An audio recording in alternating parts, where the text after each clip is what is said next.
اللهم أبدل قلقي سكينة، وهمي انشراحا، وسخطي رضا، وخوفي طمأنينة.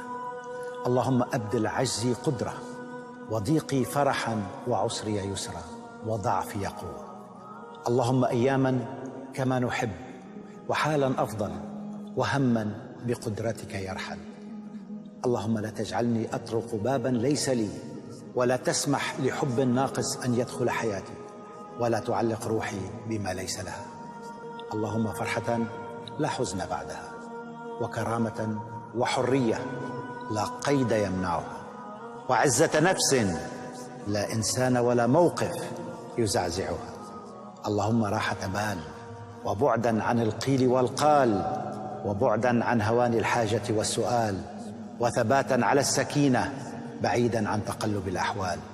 اللهم حياة كريمة لا إهانة فيها،